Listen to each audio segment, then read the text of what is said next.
Hey, good people. This is the Vital Ground Podcast, and I am your host here in virtual friend JT. And I'm so excited about this episode. It is episode 5, and we've officially completed one full month of episodes, and all 4 of the episodes were really more so behind the person, but definitely applicable in the workplace. And now I really want to, how fitting, tap in. That is the name of the episode, Tap In. We're going to talk about leveraging your strengths in the workplace. And I'm just like overjoyed, overjoyed because, ah, this has really been fun. I'm really excited about what's to come and just really connecting with people in a different capacity, in a different space, outside of just say the workplace or maybe like going out, but like having these real interesting and much needed conversations about our lives. And this is a podcast for nurses by a nurse. Again, where we explore the profession and the people behind it, right? We are not one dimensional beings. We are multi layered. We have a lot of things going on, and I definitely want to tap in. So I hope y'all doing good out there because I am moving right along. I'm moving right along, life is lifing. Um, you know, quote unquote, maybe the good and the bad, but it is lifing, and I'm here and I'm grateful to be able to have the opportunity to share with you all just information, knowledge, experience, some new perspective and revelation. There's just like every day I get the opportunity to learn something new. Even if I'm not able to necessarily meet a new individual, because I do believe that everybody that, like everybody in this world is someone that you can learn something from. So how fun, how exciting. And let's get into this tapping in. And the reason why I wanted to talk about this was because I frequently, one, communicate with peers, both inside and outside of the workplace, who express either some sort of frustration in their profession, where they're feeling like they're not able to fully express themselves or do things that they're outside of taking care of their patient or whatever role it is. I mean, it could be education, it could be management. I mean, I've had these conversations with multi-leveled peers, and there's this commonality of people saying that they don't feel like they're able to fully express themselves, especially as it relates to their strengths. So it was definitely, I'm like, you know what? I definitely want to talk about this. And I have frequently in the past and in the present. Like, I always encourage people to do something that they're like, whatever that thing is. Like, it could be, one of my coaches would say, a unique agitation for something. So it's like, something about, okay. So for me, for instance, everyone knows who has ever, it is not a secret. Everyone who, if you work with me at minimum a 12-hour shift, you are fully aware. unless you can be in your own world, but you will be fully aware that I am what people refer to as a germaphobe. I am. I'm that person. I'm that person who comes in. This was before COVID. Before COVID, before the pandemic, I mean, I would say that it heightened, but I was not really doing anything really different per se. Because I am that person who comes in, I'm wiping everything down with a bleach wipe, with a cavi wipe, sandy cloth, whatever cleaning tool is available. I'm wiping everything down in my patient's room. I am, unfortunately, I do have to admit, I am that person who kind of like claims a computer. I claim a computer and I wiped everything down around, like the table, keyboard, the screen, the chair that I'm sitting in. And then if somebody goes and sit behind me, I'm like, oh, that's not my spot no more. Let me move around. Really. Let me just move around. Or I'm taking a paper towel to the mouse. Like I'm not putting my palm on this mouse. Like I can't do it. I can't do it. Like if I touch a mouse, like it's just like just to palm something that hasn't been cleaned immediately prior to me touching it freaks me out. Like it my heart is starting to be faster. Like, yeah, I'm sure there's probably some language to go to those experiences that I have, but they are my experiences. So I do take measures to minimize them by cleaning my area. And so infection control and things like changing your gloves frequently, hand washing, sanitizing, gelling in, gelling out, like wiping down doorknobs, aseptic technique. Like I'm really into it, really into it. So that would be something for me that's a strength for me, right? It's something that is like second nature. It doesn't require me to think about it or like, oh my God, oh, ooh, wait, hold on, let me hurry up. And oh, I forgot to. No, no, I'm not. It's like it's second nature. I do it all the time, and that's just what it is. So for me, let maybe saying being a part of a infection control committee, maybe like dealing with projects on a shared governance committee would be helpful.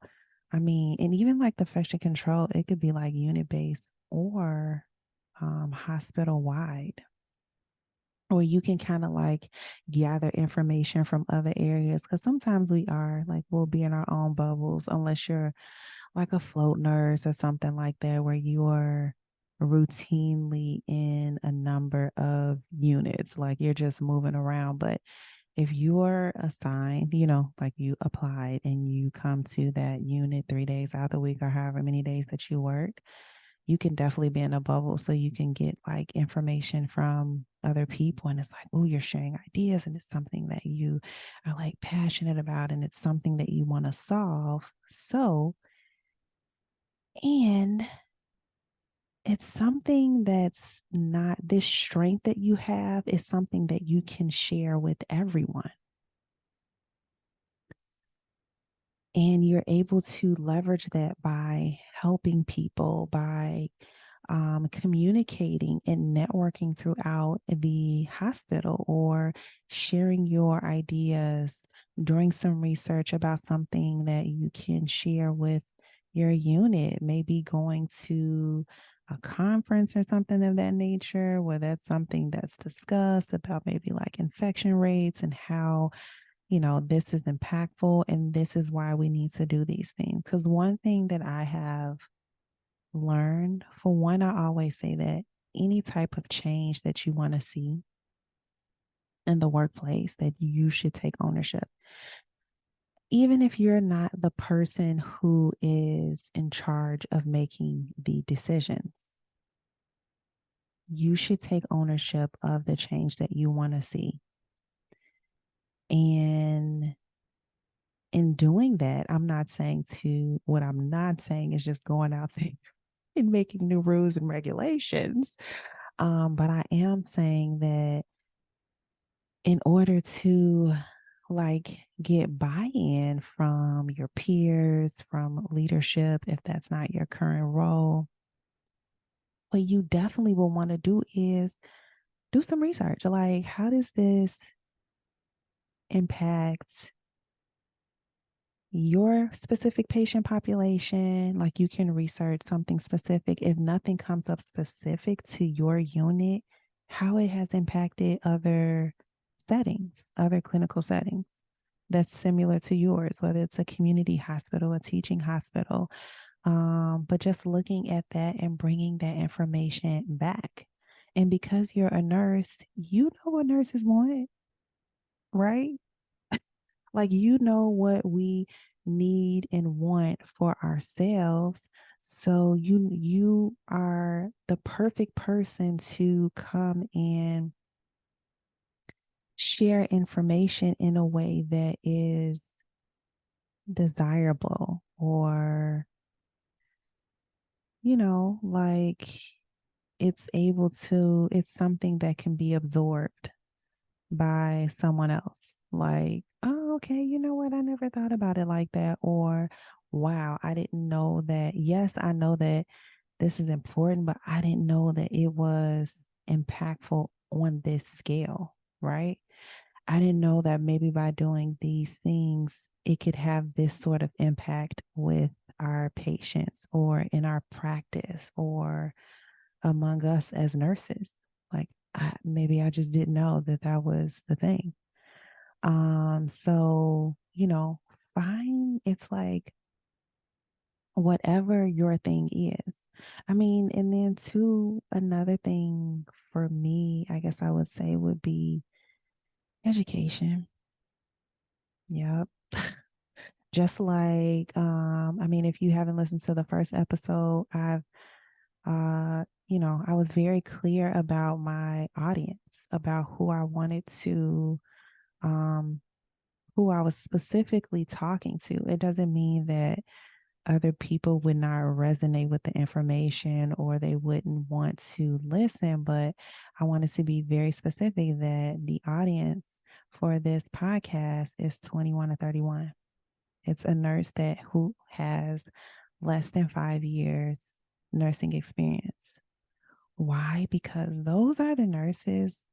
Honestly, it's like I I feel honored. I'm gonna say honored to be a part of someone else's development and capacity to thrive, or like being a resource for someone to just like connect, because nursing is it's rough, right? Like, healthcare in itself is so rough. It's rewarding, um, and it's also rough.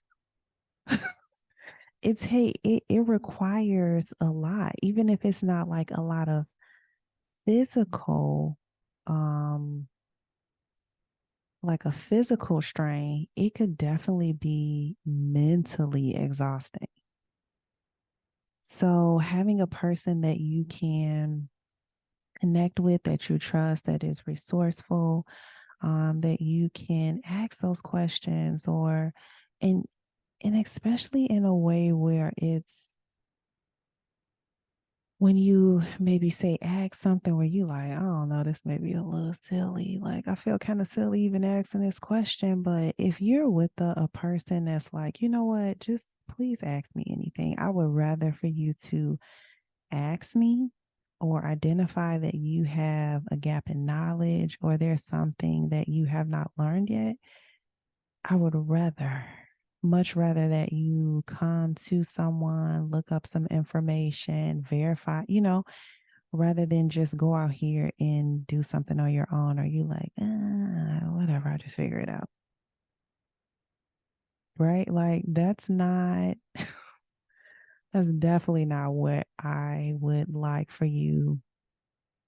A space that I would prefer that you not be in, where you feel like you can't ask anybody anything, or you have those sorts of environments, because they do exist. I hope not, a lot. But find that person. Be aware of and be honest, right? And transparent about what you know and what you don't know. It's like, know what you know it. Don't be, know what you know. And also know what you don't know and ask, right? Ask a ton of questions. I'm telling you, when I started out, and I still ask a lot of questions, but when I started out, I really didn't know what my strengths were to even tap or leverage. You know what I'm saying? To like even tap in to get to the point where I felt like I could leverage a skill. But there it was like I was asking so many questions. It was like I was quiet and inquisitive. So I didn't speak a lot outside of asking questions, like clinical questions. But I would be even quietly inquisitive. Like I was always around someone else's, like, it's like, okay, I'm gonna go ahead and do what I need to do for my patients. And then every single opportunity that I could get, I was at with somebody as they were doing something that I didn't know. Even if I was like, okay, I've done this, a few times, or I've done it several times, but people do things differently with either the same outcome or a better outcome or more cost efficient outcome, or it's like it was quicker, it was faster, it was smoother. Like there's so many things that you can learn just by like looking. I would just like show up. Like if you were doing something and they'd be like, oh, I didn't know you was standing right there. Oh, sorry. I'm here. Raise my hand. I'm here.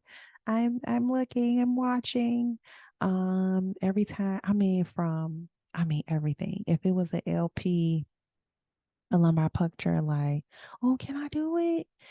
Ivy start, can I do it? Like so much to the point where, it was like I was on the pick team, because it was just like, okay, let me leverage this skill with. I've always just done that, even in my, I would say, naturally introverted self. But I knew that there were things that I wanted to learn, things I wanted to build on, things that I wanted to um, become strengths, just like on a standard level. And then there were like my strong interest, strong interest, where it was like, oh, okay. I really felt like that was really empowering, or that was really, I really felt like I was like really helpful. I was really excited because I was able to even contribute to healthcare, my peers outside of patient care. Like I was able to go a step outside of that. Right. So that's why I wanted to like really share that. I think it's important for people to really leverage their skills. And I do want to share that four little tools, right? So I want you to be able to go into your vital pack.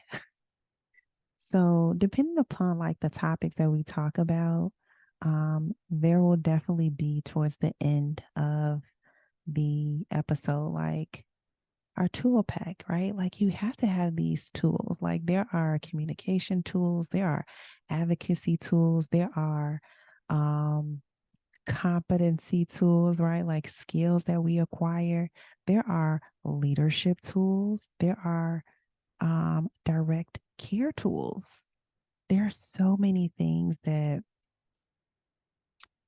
little subsets of toolkits that we could use, and that, like it's better to maybe say have them and not need them at this moment than to need them and not have them and just like not have them. So I definitely want to say that there are like the first thing, and I know I really already touched on this, but just like one day, maybe like when you're on your break at work or outside of work, just really think about like, what are my strengths? And I'm not saying that it has to be some like lengthy list, but what I'm saying, like, what are my strengths? It could be, um, and I'm also not saying that it always has to be something like skill wise. It could be like, yes, I do. I enjoy patient care, and also I am a speaker, right? I'm a really effective communicator. So it could be like something like you could be a representative for shared governance where you're able to really articulate the needs for your particular unit, right? Or if it's like a departmental, some shared governance, there's a person for like the department. And like in terms of a department, like our unit is NICU, but the department could actually be like NICU, pediatrics, labor and delivery.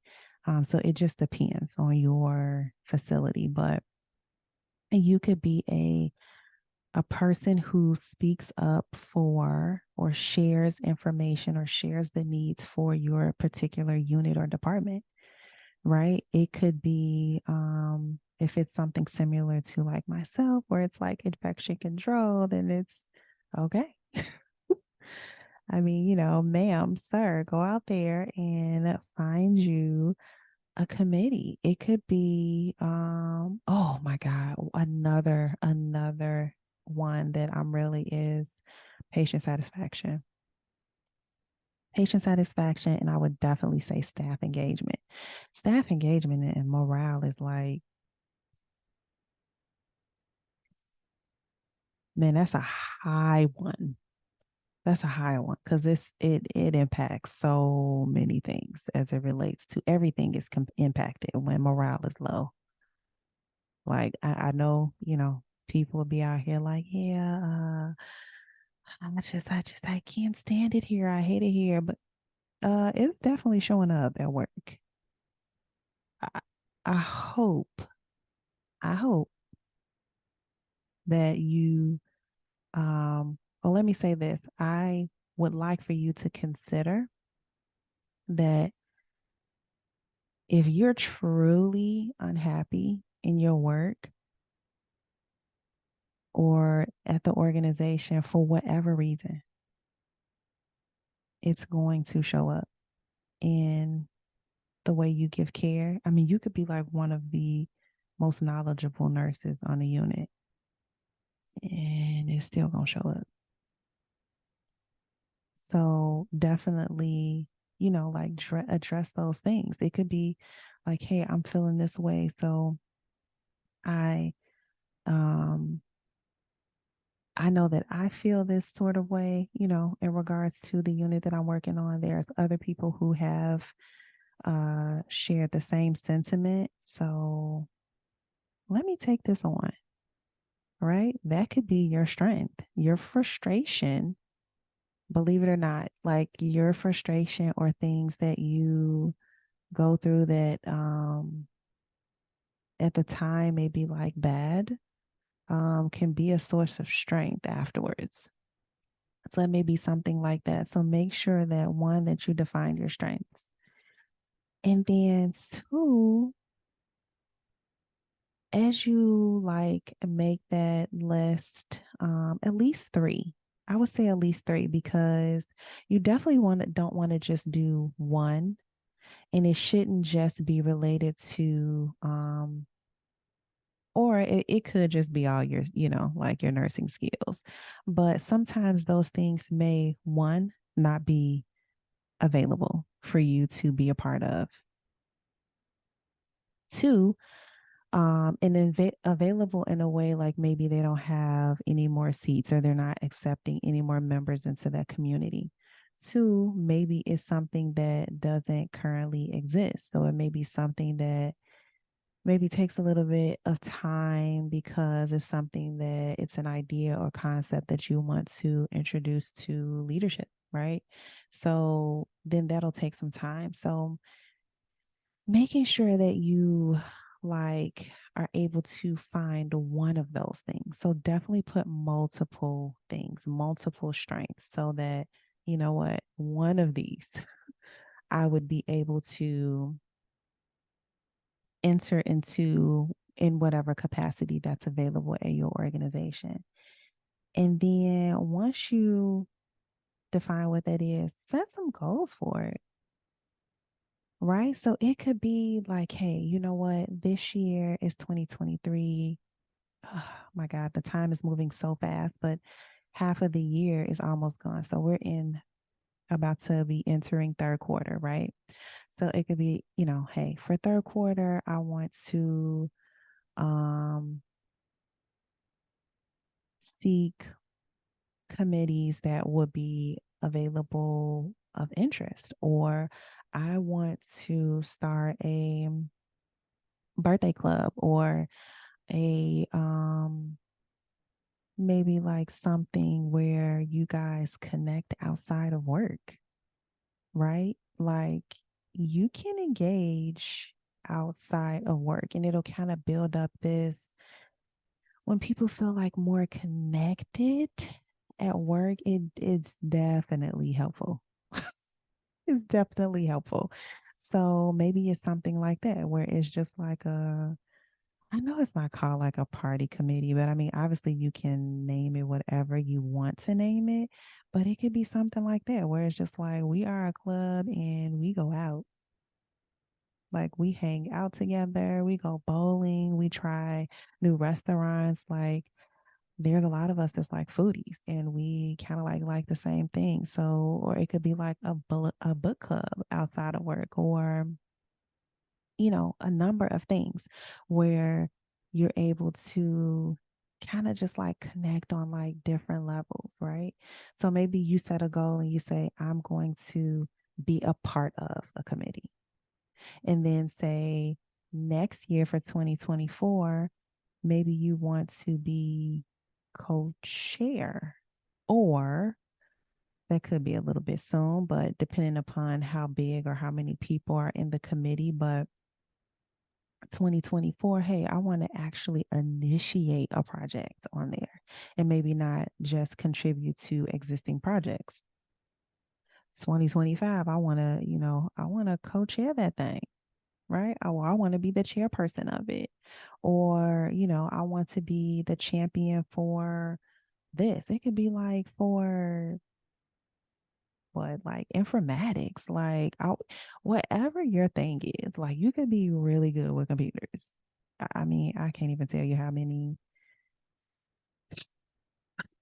sometimes nurses be struggling with those computer systems and with charting, right? So maybe it could be like something like that, but make sure you put some goals, something that, that's like some short-term goals. So something that's within the first year, then 3 years, maybe like 5 years if you want to continue, or say, hey, I want to start up something myself if that's something that's interests you. It's not available yet on your unit. And then the third thing is to, as you're entering these spaces, right? So you're going to start like showing up or having like a trail of evidence that you're participating in these things, right? Making sure that you show it, like you show it because you're showing up for those things. So if I'm in this infection control committee, I am out here not only just being a member on the committee, but I am being a part of like, hey, I just want to maybe say you do a presentation at the next meeting, right? If that's something that's something that is I guess encouraged or supported, right? It could be like, hey,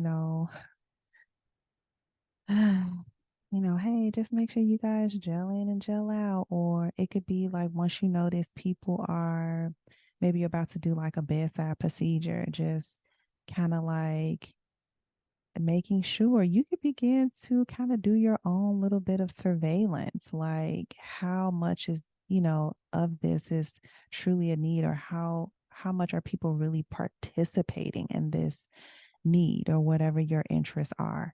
I remember, I mean, not too long ago, it was a nurse who made like IV boxes for that could just like you could like grab them out the mailbox, and it like literally had everything that you needed to start an IV or to like get cultures or do some lab work. It was small, it was handy. You weren't like running back and forth trying to or asking somebody to get something for you. You literally grabbed it off the shelf and that was her thing, and that brought her joy. And it was very helpful to me, right? So I was like, oh, okay, let me just grab this box real quick. And then we would wipe it off because it was something that was not like absorbent. It was like a hard plastic. We can wipe it off, replace all the things, put it back, right? So that's like showing evidence of this strength. And then depending upon like whatever that strength is, I would definitely say the fourth thing would be to really participate like in behaviors that either that like strengthen or build that skill. So say like say if it's communication, like say if you become that person who speaks on behalf of the unit for say shared governance. Um, as eloquent of a speaker as you may be, there's always, opportunities for you to, I mean, you can look things up on YouTube. It's not like, you have to just go and get some sort of like formal education on it, but like just like seek out other information about effective speaking and, um, like full communication. So really practicing like that feedback, like making sure that people have the opportunity to give feedback, that they actually understand the information that you're trying to convey. So it's like sharpening those skills so that you get better and better. And then who is able to benefit? The people that you're communicating to, you're benefiting, right? Because you're not dealing kind of like with the like occurrence of like misunderstanding the information that you're giving, right? It's clear, it's to the point, right? It's explicit, it gives strategy, whatever that thing is, it's like we know the vision. You know what I'm saying? He or she made it plain and we running with it. Right. So it's like those type of things, like building your strengths. So just make sure that one, you define what your strengths are, two, set goals for it. Set goals and tap in. Tap in so that you are able to show that you're actually doing these things. Like, right? Like it's like, okay, and these things are too, make sure that you are also putting these things down. Like for me, I have like a portfolio, a nursing portfolio. So I'm not sure if everybody like does that. I do know that other people will do that, but things that I participate in, champion, committee, co-chair, quality initiative projects, things like that are very marketable in the workplace. And when you, or as you, or if you desire to, move up to other roles or participate in other things, like it could be professional organizations, right? Like you can participate in that. And it's like, okay, I've done X, Y, and Z.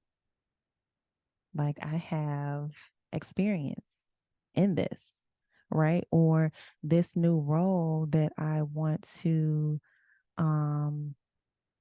say apply for.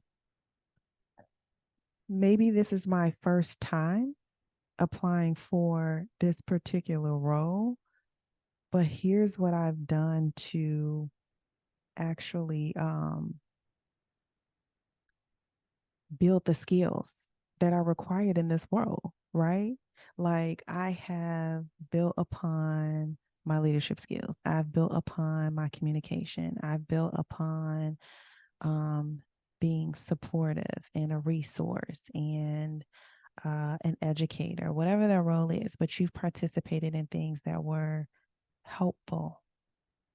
That were helpful to the unit, to the patients, to your peers, hospital wide, whatever it was, like it was definitely helpful. So you're able to show up, tap in, and share, right? So I hope that these four um, tools in your vital pack was helpful. And then at the end, of course, as you all know, at the end of the episode, we like to end with a quote or a word of inspiration. And this quote is by Henry Ford. And he said, whether you think you can or think you can't, you're right. Mm, that's a word. That is a word. Okay. So, how I'm going to relate that to this, like, whatever you think you can do, you're absolutely right. So, why not? Why not share it? Why not tap in and share those strengths with everybody, right? To better yourself, your practice, and the environment. And that's it, y'all. Tap in. It's simple. I know it's a lot, but tap in. You have nothing to lose, everything to gain, and everybody around you will benefit. So until next time, my peers, peace.